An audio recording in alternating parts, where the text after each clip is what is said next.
What's up, Craig? Hi, Craig. Hey, Craig. Hi, Craig. Hello, everyone, and welcome back to the Paddocks. We're just coming down from the Dutch GP weekend in Zandvoort, and so we thought it was only fitting we do a cover spotlight on one of our fave lads and fellow Dutchman, Nyck De Vries. On the episode, we have Amy, Ito, LeAnne, and myself, Hannah, and we're going to kick it off with a little background to his early days in karting with Ito. Henrik Johannes Nicasius de Vries, better known as Nyck De Vries, due to the Dutch tradition of giving people legal name as well as something called a roepnaam, which is a nickname for everyday use in essence, is a Dutch racing driver who has made significant strides in various motorsport categories. Born on February 6, 1995, in Sneek in the Netherlands.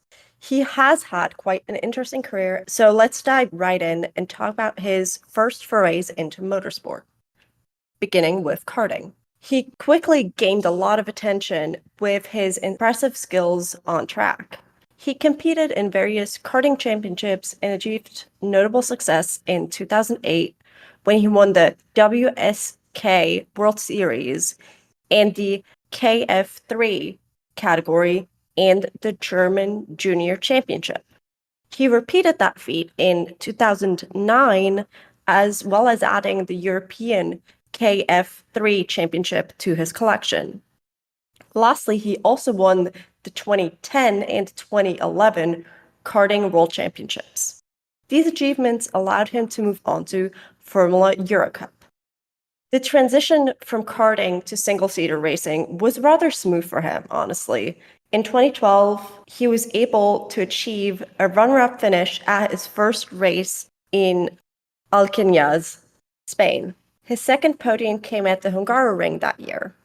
These two podiums meant that he finished fifth in the standings, meaning he outscored all of his teammates, including a name you might be familiar with, Pierre Gasly. Additionally, that year he also, on occasion, raced in Formula Renault 2.0 NEC, the highlight there being his win at his home race in Assen. In 2013, he switched teams from RAC GP to Koran GP, being able to upgrade his Hungaroring podium from last year to a win, as well as adding a win in Barcelona to the list.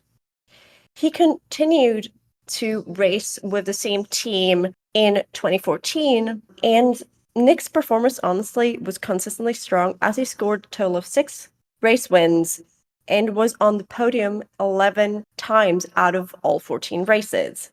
This, of course, meant that he handily won the series that year with a 130-point lead over runner-up Dennis Olsen. However, that wasn't all that year. He also competed in all races of the Alpine Formula Renault Championship, winning 10 out of the 14 races there too, and only falling short of the podium on 2 occasions. Can we say he's a beast? His success in the Eurocup helped him gain recognition as one of the emerging talents in motorsport and allowed him to move on to Formula Renault 3.5 the following year. So in 2015, De Vries made the switch over to Formula Renault 3.5 series after the wake of his title in the Eurocup in Formula Renault 2.0. And now is racing for Team DAMS, also known as DAMS. He was on the podium 5 times before winning the final race of the season at the Circuit des Jeux, putting him third in the final standings with 160 points, only placing behind Oliver Roland and Matteo Vaxenville. Sorry if I said that name wrong. Apologize in advance. While Formula Renault 3.5 was very short-lived, he did make his transfer over to GP3. So De Vries took part in the GP3 series in 2016 with Art Grand Prix. He scored his first podium at the Red Bull Ring with a 3rd place, then obtained his first pole in Budapest. But it wasn't until the second race at Monza that he took his first win. a result he replicated at the Yas Marina circuit at the end of the season. He finished sixth in the championship behind his teammates Charles Leclerc and Alexander Albon, who became champion and vice champion. So, even early on in his karting days, the name Nyck De Vries was kind of known by everybody. The Dutchman was, quote unquote, a serial winner and extremely highly rated for many, and he was considered to be the next big thing. So, going into 2017, Nyck De Vries switched to FIA Formula 2 Championship with Team Rapex. He achieved his first win in the Monte Carlo sprint race and scored a further 3 podium finishes before the summer break. Before the round at Spa-Francorchamps, De Vries switched to racing engineering, with whom he scored a second place at that very round.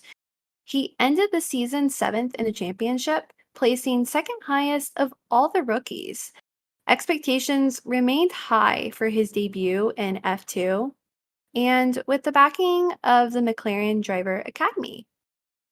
So, for the 2018 season, De Vries moved to partner with Sean Gallet at Prema Racing. His season started slowly with just 2 podiums at the opening third of the season, putting him a fair way behind his title rivals. De Vries' first victory at the campaign in the sprint race at La Castellette was followed by a pointless round there and in Austria, where in Austria he only got 2 finishes outside of the top 5 in Silverstone. Following that, however, the Dutch driver formed improved, winning the feature race in Hungary and Belgium.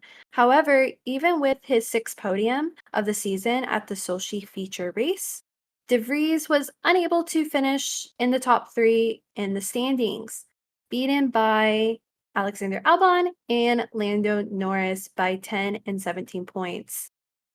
Going into 2019, De Vries remained with Formula 2, returning to his former team, Art Grand Prix, alongside 2018 GP3 vice champion Nikita Mazepin. His season started in strong fashion with a podium in Baku and a sprint race victory in Barcelona. So he followed that up with a win from pole position in Monaco and took the championship lead by winning the main race at La Castellette, a pair of third places at the Red Bull Ring, and a podium each in Silverstone and Budapest, which ended up extending De Vries's advantage and was followed by another pair of thirds in Monza. He was the only one on their team to put a hand onto the trophy this race. After his fourth and final victory of the season, De Vries was mathematically crowned Formula 2 champion, which extended his dominance. So let's see what he does in the future. So as you've seen, Nyck has done quite a lot with his racing career, and he kind of kept going when he decided to get into World Endurance racing when he entered in the FIA World Endurance Championship. So he first got into this by entering in 2018 when he signed with the Racing Team Netherlands to compete in the Le Mans Prototype 2 class. He even was able to drive the last stint and was the one to pull the car over the finish line in that race, which I really would suggest that you watch it. I mean, yeah, it's 6 hours, but you can kind of skip around because seeing that car go over the finish line was just goosebump inducing for me. It's one of my favorite races to just go back and randomly watch. So, highly recommend. And then in 2020, it actually came out that Nyck was going to be switching teams to the Toyota Racing Europe GmbH team as their test and reserve driver. The role included testing the Toyota TS050 hybrid and their hypercar. During the test week prior to the 2022 24 Hours of Le Mans, the ACO officials prohibited the TDS Racing ex-Volante driver Felipe Siamondo from starting the race. Due to Nyck's reserve role with the Toyota Hyper team, he was already on the circuit and was able to step in, which If you paid attention to Nick during Formula One, that's kind of was his thing in Formula One, and it really honestly started in World Endurance. Because of Felipe's bronze status in World Endurance, which really just means he's technically considered an amateur, and Nick's platinum or professional driver status, it did have to move the car from the pro amateur class to professional class, but he still got a chance to race. Now, when Nick finally decided that he was going to walk away from World Endurance, he entered into the world of Formula E. In September of 2019, it was announced that Nick was going to be driving for the new Mercedes-Benz EQ team for the Formula E season alongside with Stoffel Van Dorn after he wasn't able to find a seat for the 2020 Formula One season. Team finished the season with a 1-2. Stoffel was ahead of Nick, who finished the season in 11th with 60 points. Now for the 2020 to 2021 season, Nick stayed with what ended up being renamed as the Mercedes EQ Formula E team, the same teammate Stoffel Van Dorn. Nick qualified on pole for the first race of the season opening Jiraiya E-Prix doubleheader, and he led every lap en route to his first ever victory in the series. For the second race, Nick wasn't able to partake in qualifying as Mercedes and Venturi Racing, who both used Mercedes powertrains, were suspended from the session following the crash of Venturi's Eduardo Morta during a practice start procedure. The second race, Nick finished 9th after penalties were issued to multiple cars.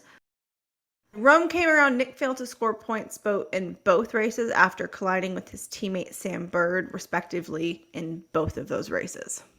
Nick did achieve his second victory of the season in Valencia, where he was one of the only drivers not to run out of usable energy before the end of the race. Nick fought for victory in both races of the London E-Prix and finished in second place in both races, taking the lead in the championship before the final round.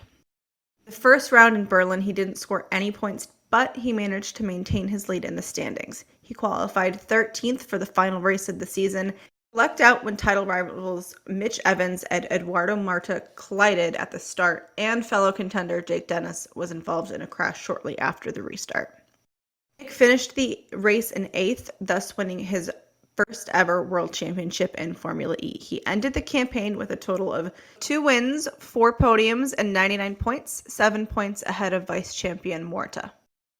Now for the 2021 to 2022 season, Nick and Stoffel remained at Mercedes for what's considered their swan song in the Formula E world.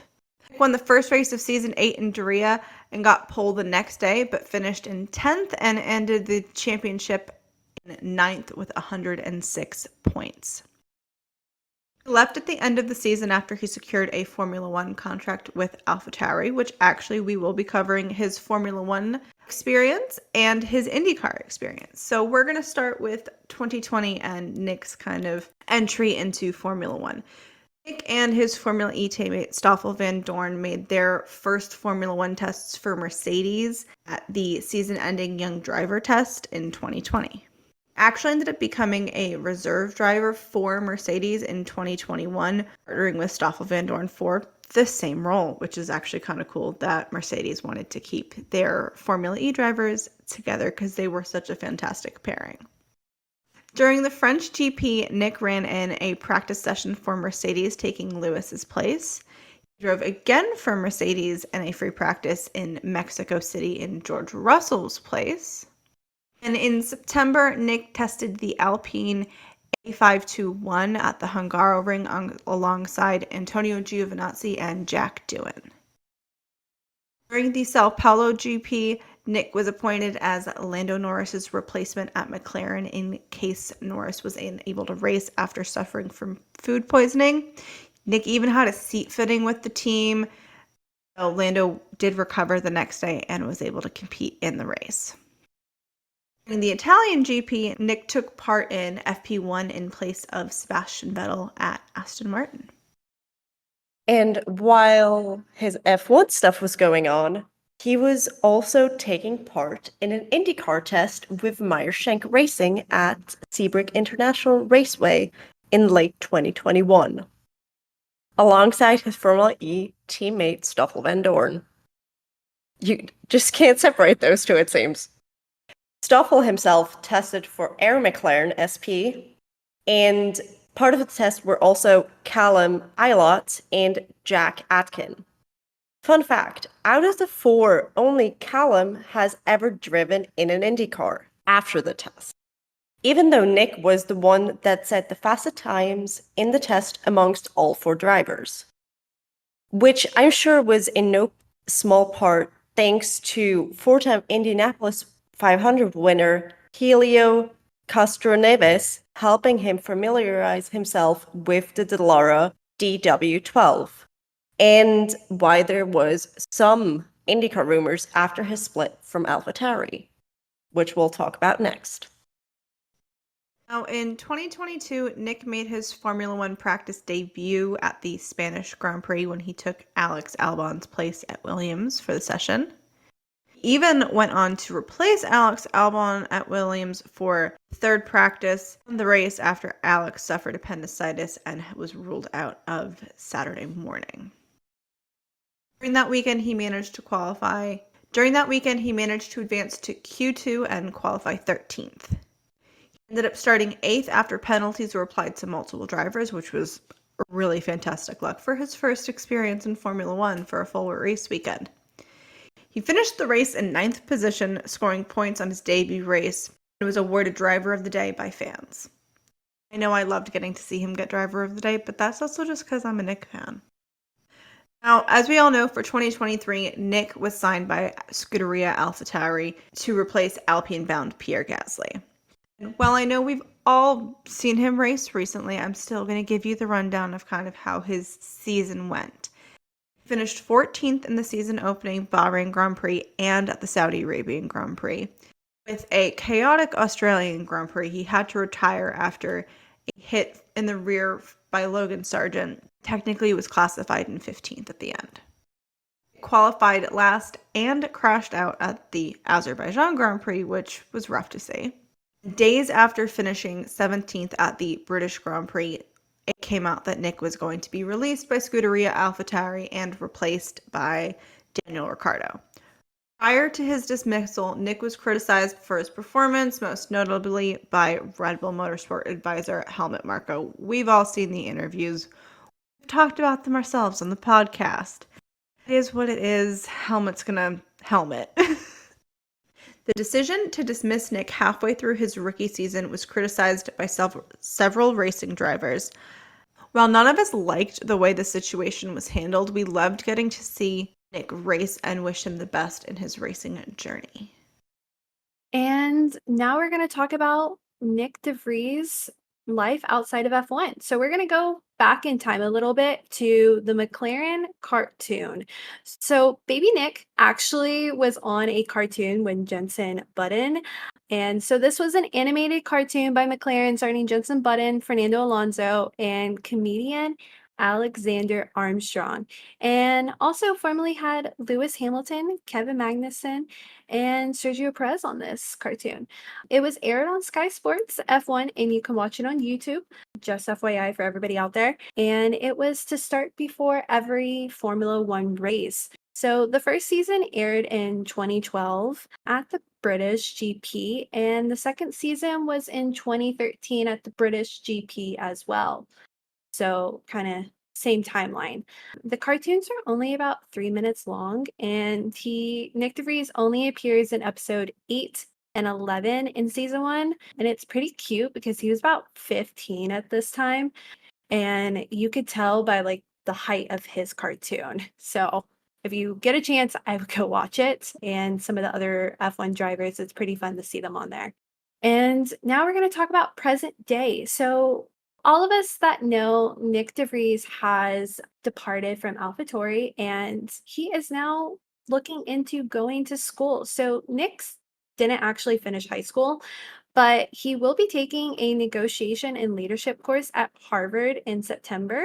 And he has an interest to learn as much as he can while he can during his free time. I don't know about y'all girls, but road trip maybe? I, for one, am really hoping that I randomly run into him in the city. I would love to be able to come on the podcast on recording night and be like, guess what, ladies? You'll never believe who I ran into in downtown Boston or in Cambridge because it's not that far. I go to that area for work. I actually have done some work with them. It would be a dream to be able to come on here and be like, I met him and he was so sweet because he just seems like such a nice guy. I really would love to just randomly run into him in the city. Probably find him on Twitter somehow. Now, if you don't know, Nyck has a merch line, and it's honestly one of my favorites because not your typical merch. He does do some of your basic stuff.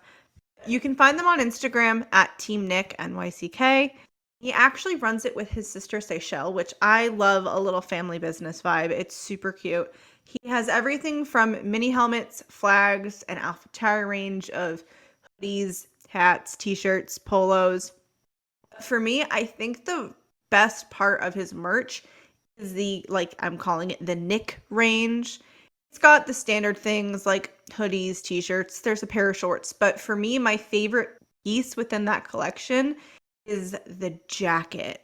It's this bomber style, what appears, at least from my eye looking on the pictures, be like an embroidered, almost racing jacket style. It's just super original, and I really wish that more drivers and just teams in general did jackets like that because I really want to buy it. Like, I have been eyeing it on his website since he launched it.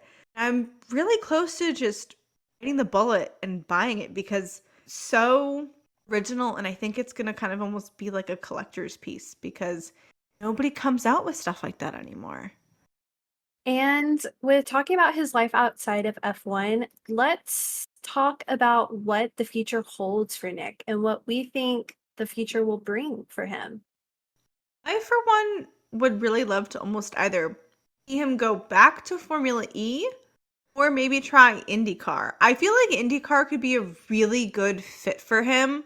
I don't know where he would go, but IndyCar feels like best option, or I would love to see him go like full-fledged world endurance route and actually do the full world endurance calendar. So I agree with you on that. I do actually think Indy would be a very good option for him. But that would require him to move to the States predominantly. So thinking about the Dutchman and most of his life being overseas, I could see him sticking with Formula E. That probably would be a smart decision, especially for his career, because he could always do like Indy and Formula E and then move back into F1 if F1's like his ultimate goal. But I wonder if he will get a reserve seat and be given another shot by hopefully not Red Bull this time. Maybe like McLaren or Williams. Never know. Maybe Toto takes him under his wing. I mean, it would make sense for Toto to take him under his wing because he's his manager after all. But I do agree. I feel like while I would love to see him in Indy because he did that test and he did well. Granted, that was a few years ago now, so who knows how we would redo in that test. But I feel like he is Formula E king, kind of, to me at least. And I would see him back there, but at the same time, do you go back to Formula E if you have left it? That's the question to me.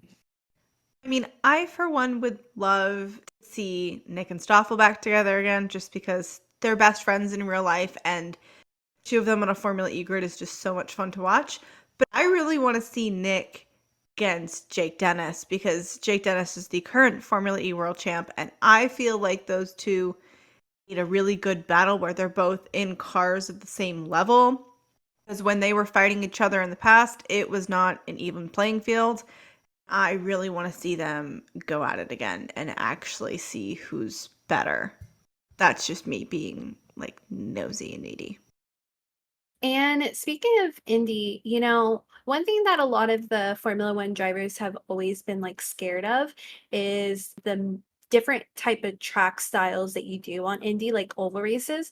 And so I wonder if some of the reason why Nyck hasn't like fully transferred into Indy would be because of oval tracks, because they are quite scary. They're even scary to watch, to be frankly honest with you. But I would say, why not? Give it a try because you never know. And Toto might want to get into Indy, to be honest with you, as his manager. I do understand the fear of ovals. Ovals do give me anxiety. It's why I don't like watching them.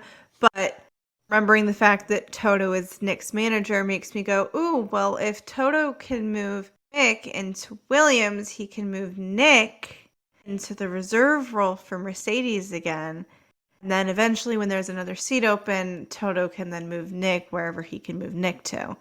It would be a game of chess, but it feels very on brand for Toto, in my opinion. Something that I think Nick would be into if it kept him closer to Formula One. And now that we've talked about what we think the future holds for him, and hopefully the crystal ball works in his favor for the future, let's go ahead and move on to our pre-outro. So today's driver quote is actually going to be a little different because he wasn't around in Formula One very long to have a lot of known sayings out there. So we're going to talk about his start and kind of upbringing into it. So his debut into Formula One was mentioned to kind of be like the phone just kept going. Following the buzz and buzz of him from his serial wins following his early career upbringing, Nyck had stated he really wanted to use the momentum and buzz that was happening to conquer and create an opportunity for him in Formula One in 2023. And furthermore, we just look to see what Nyck has in his future endeavors. I really hope to see Nyck out there on a track again soon. Where do you think Nyck should end up? Let us know on our socials. Everywhere we are at Paddock Girls Podcast, except on Twitter. There you can find us at Paddock Girls Pod. As always, don't forget to rate, review, and share the podcast wherever you listen, like Apple, Spotify, and now even on TikTok. Thanks for joining us in the paddock today. See you in Monza. Bye, Craig. Hey, Craig. See ya, Craig. See you later, Craig.